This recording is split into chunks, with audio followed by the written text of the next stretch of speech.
Hi friends, Harshitha developers and constructions వారు Mylavaram to Vijayawada Jagdalpur highway ఆనుకుని 200 metres డిస్టెన్స్లో చంద్రగూడెం అనే గ్రామంలో 20 ఎకరాల లేఅవుట్ వేయడం జరిగింది.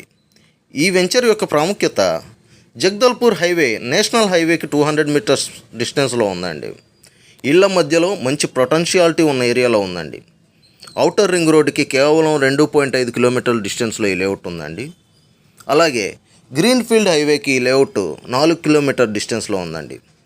ఈ వెంచర్కి 5 కిలోమీటర్ డిస్టెన్స్లో పుల్లూరుకి కొత్తగా రైల్వే స్టేషన్ రాబోతుందండి. అది పుల్లూరులో మన వెంచర్కి 30 కిలోమీటర్ డిస్టెన్స్లో ఉందండి ఆ లేఅవుట్. అతి తక్కువ పెట్టుబడితో అత్యధిక లాభాలు పొందుకునే అవకాశం ఈ వెంచర్లో ప్లాట్ కొనడం ద్వారా లభిస్తుందండి. ఇందులో ప్లాట్స్ 100 గజాల నుండి ప్రారంభం అవుతాయండి. అయితే ఇది కంప్లీట్గా ఎర్రచందనం ప్రాజెక్ట్ అండి. అగ్రికల్చరల్ ల్యాండ్ని నాన్ అగ్రికల్చరల్ ల్యాండ్ కింద కన్వర్షన్